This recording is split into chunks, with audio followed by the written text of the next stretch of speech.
बिस्मिल्लाहिर्रहमानिर्रहीम। अस्सलाम वालेकुम dear students, welcome back to my channel. Math 603 की असाइनमेंट नंबर 1 का सलूशन आप सबके साथ शेयर करूंगी।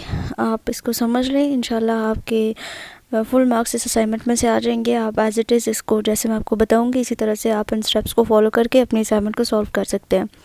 इसके अलावा अगर किसी स्टूडेंट को MS वर्ड की फ़ाइल पेड बनवानी है तो वो मुझसे व्हाट्सएप पर रब्ता कर सकते हैं, डिस्क्रिप्शन बॉक्स में नंबर दिया हुआ है। तो स्टार्ट करते हैं। इसकी लास्ट डेट 22 है मेरे ख्याल से, if I am not wrong. तो स्टार्ट करते हैं। 2 क्वेश्चन है आपके, 20 मार्क्स की आपकी असाइनमेंट है। फर्स्ट क्वेश्चन है, इसमें आपने न्यूटन रेफसन मेथड को यूज़ करना है इस क्वेश्चन के रूट्स को फाइंड करने के लिए, और उस पर हमने ओनली 3 इटरेशंस को परफॉर्म करना है। तो सबसे पहले हमारा जो f ऑफ x है उसको हमने कह दिया कि हमारे पास इक्वल टू है 0 के, x³ - 2x + 2 is equal to 0।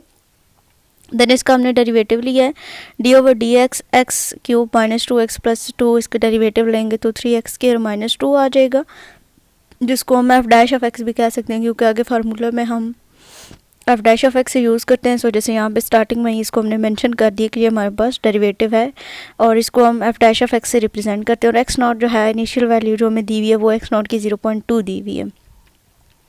तो फर्स्ट इटरेशन फाइंड करते हैं। फर्स्ट इटरेशन जो भी मतलब जितनी भी इटरेशंस हमने फाइंड करनी होती है हमने f ऑफ x में भी और जो डेरिवेटिव लेते हैं उसमें भी जो गिवन वैल्यू होगी फर्स्ट जो इनिशियल वैल्यू है वो दी हुई है वो पुट करनी है x की जगह पे, और फिर इसी तरह नेक्स्ट जो हमारी वैल्यूज़ आती जाएंगी उनको हम नेक्स्ट पुट करते चले जाएंगे।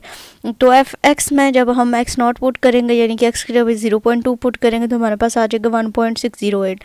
मैंने अपनी पूरी कोशिश की है कि इसमें कोई भी कैलकुलेशन की मिस्टेक ना हो, लेकिन फिर भी आप अपनी असाइनमेंट बनाते हुए एक दफ़ा लाजमी क्रॉस चेक कीजिएगा कैलकुलेशंस को, ताकि अगर कोई भी मिस्टेक हो और नीचे फिर बताना भी है कमेंट बॉक्स में, फिर उसको ठीक कर लिया जाए। देन इसका डेरिवेटिव लिया। तरीका बाकी ठीक है, सिर्फ कैलकुलेशंस मतलब एक दफ़ा कैलकुलेट कर लेनी है। लाइक अभी ये फर्स्ट हमने निकाली है 1.608 निकाला है, 0.2 का क्यूब -2 इंटू 0.2 + 2 किया तो हमारे पास आया 1.608। तो एक दफ़ा इसको कैलकुलेटर पे पुट करके चेक कर लीजिएगा कि यही वैल्यू है या इसके अलावा कोई चेंजिंग तो नहीं आ रही। इसी तरह इसका डेरिवेटिव लिया, उसमें भी हमने 0.2 पुट कर दिया इज इक्वल टू -1.88 आ गया। देन x1 यानी कि फर्स्ट इटरेशन हमारे पास x0 दिया हुआ, तो नेक्स्ट हमने x1 फाइंड करना है। Formula x0 - f(x0) divided by f' of x0। Values put कर दी। x0 हमारे पास है 0.2 और f ऑफ x0 हमारे पास आया 1.608 एंड f' ऑफ x0 हमारे पास आया -1.88। वैल्यूज़ को कैलकुलेट करने के बाद हमारे पास आंसर आया x1 का 1.0553। देन सेकेंड इटरेशन इसी तरह f(x1), अब जारी बात है नेक्स्ट स्टेप पे हम जा रहे हैं तो फिर इसी तरह से हमारी जो वैल्यूज़ हैं वो चेंज होती रहेंगी। f(x1) and f' of x1 यानी कि x1 की जो वैल्यू आई है उसको अब हम f ऑफ x में भी पुट करेंगे और जो डेरिवेटिव हमने लिया है उसमें पुट करेंगे तो 2 डिफरेंट वैल्यूज़ आ जाएंगी, f(x1) की और f' ऑफ x1 की वैल्यूज़ हमारे पास आ जाएंगी। f(x1) की वैल्यू 1.064 आई है and 47 and f' of x1 की 1.3411। देन x2 फाइंड किया। x2 का formula x1 minus f(x1) divided by f' of x1। x1 की वैल्यू 1.0553 माइनस f(x1) की वैल्यू हमने पुट की divided by f' of x। फार्मूले को सॉल्व करने के बाद वैल्यूज़ कैलकुलेट की, देन आंसर आया 0.2614। इस तरह से थर्ड इटरेशन हमने फाइंड की। थर्ड इटरेशन में f of x2 and f' of x2 हमने फाइंड करना है। जो हमारे पास x2 की वैल्यूज़ आई हैं उसको हमने f ऑफ x में और f' ऑफ x में दोनों में पुट किया तो हमारे पास वैल्यू आ गई f(x2) की 1.495 एंड f' ऑफ x2 की -1.7949। उसके बाद हमने x3 फाइंड किया। 3 इटरेशन हमने चूँकि फाइंड करनी थी तो 3 इटरेशन तक इसको लेके जाना है पूरा। x3 की वैल्यू फाइंड करने के लिए x2 minus f of x2 divided by f' of x2 values put की एंड कैलकुलेट किया तो आंसर हमारे पास आ गया 1.0943। तो ये क्वेश्चन नंबर 1 का यहाँ तक कि आपने आंसर फाइंड करना है, क्योंकि इसमें गिवन है क्वेश्चन में कि जस्ट 3 इटरेशन आपने फाइंड करनी है। सेकंड क्वेश्चन है solve the system of the equation by Jacobi's method starting with 0 0 0, यानी कि इनिशियल वैल्यू यहाँ पे हमारे पास जीरोस दी हुई है और इसके ऊपर हमने ओनली 3 इटरेशंस को परफॉर्म करना है। इक्वेशंस हमने लिख ली। सोल्यूशन में आते हैं तो 10x - y plus 10x + y + z is equal to 24, -x + 20y + z is equal to 21 and -x - 2y + 100 z is equal to 300। इन इक्वेशंस को रीसॉल्व किया, यानी कि फर्स्ट वाली इक्वेशन है क्योंकि ये डायगोनली डोमिनेट है, ठीक है आपको ये भी पता होगा। इसको डायगोनली डोमिनेट कहते हैं, यानी कि फर्स्ट इक्वेशन है उसमें x का जो कोफिशिएंट है वो ग्रेटर है, सेकंड में y का है एंड थर्ड में z का है, तो इसको हम कहते हैं ये डायगोनली डोमिनेट है। तो इन इक्वेशन से हमने एक्स वाई जी को कॉमन कर लिया और बाकी इक्वेशन को रीअरेंज किया। जो एक्स का कोफिशिएंट था वो दूसरी साइड पे जाके डिवाइड हुआ है सबके साथ, और बाकी इसी तरह से प्लस माइनस।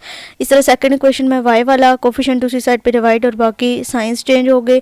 एंड जी वाली इक्वेशन में भी इसी तरह, यहाँ पे जो के प्लस वन और के आपको नज़र आ रहे हैं ये हमने कोफिशिएंट्स के लिए, क्योंकि इनिशियल्स हमारे पास 0 0 दिए हुए हैं, तो के की जगह पे हम फर्स्ट 0 पुट करेंगे, फिर इस तरह 1 फिर 2। तो क्वेश्चन में दिया हुआ है कि हमने जस्ट 2 इटरेशंस फाइंड करनी है।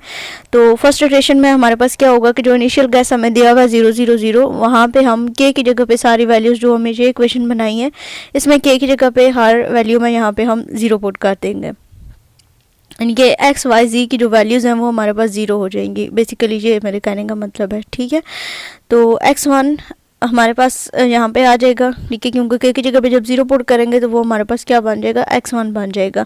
और यहाँ पे तो एक्स वाई जी खुद ही 0 है, तो इस साइड पे फिर हमारे पास क्या बन जाएगी, सारे एक्स वाई और जी जो तीनों हैं वो हमारे पास 0 हो जाएंगे। सिर्फ जो हमारे पास कोफिशिएंट्स हैं विदाउट, जो नंबर्स हैं विदाउट कोफिशिएंट्स वो हमारे पास यहाँ पे आ जाएंगे, जो 24, 21 एंड 300 है। इनको सॉल्व किया तो हमारे पास x1 की वैल्यू 2.4 है, y1 की वैल्यू 1.05 एंड g1 की वैल्यू 3 आ गई। सेकेंड इटरेशन में हमने x2, y2 and g2 find करना है। सेकेंड इटरेशन हमने फाइंड करनी है, तो सेकेंड इटरेशन जब फाइंड करनी है तो हमारे पास जो फार्मूला है वो चेंज होगा, मतलब कि के की जगह पे अब हम 1 पुट कर रहे हैं। ये जो हमारे पास इक्वेशंस बनी है इनमें हम के की जगह पे 1 पुट करेंगे तो x2, y2 एंड z2 हो जाएगा, और यहाँ पे y1, z1, x1, g1 and x1 and y1 यहाँ पे हो जाएगा। फिर यहाँ पे जो हमारे पास x1, y1 और g1 की वैल्यूज़ आई हैं उन वैल्यूज़ को हमने सेकेंड इटरेशन में यूज़ करना है और फिर उसको कैलकुलेट करना है। जैसे x2 = 1/10 21 माइनस इंटू, अब देखें इसके बाद हमारे पास था वाई के था, यानी कि y1 हमारे पास आया है, तो 1.05 हमारे पास y1 की वैल्यू, तो वो हमने यहाँ पे 1.05 लगा दी। -3 इसको सॉल्व किया तो 1.995 हमारे पास आ गया। y2 हमने फाइंड कर लिया। इसी तरह से इसमें जो हमारे पास वैल्यूज़ थी वो हमारे पास थी जी x1 की वैल्यू हमने एक पुट की और दूसरी हमने g1 की पुट की और हमारे पास आंसर आ गया 1.02। दैन इस तरह से g2 की वैल्यू में हमने x की और y की पुट की है, तो हमारे पास आंसर आ गया 3.045। तो 2 इटरेशन से इसमें फाइंड करनी थी। ये आपका सोल्यूशन है। आई होप सो कि आपको इसकी अंडरस्टैंडिंग भी होगी इंशाल्लाह। बाकी जो असाइनमेंट के सोल्यूशंस हैं वो भी आप सबके साथ में शेयर करूँगी। 603 के जितने भी असाइनमेंट सोल्यूशन हैं सारे आपको मिल जाएंगे। चैनल को सब्सक्राइब कर दीजिए। इंशाल्लाह मिलेंगे किसी और वीडियो के साथ। अल्लाह हाफिज़।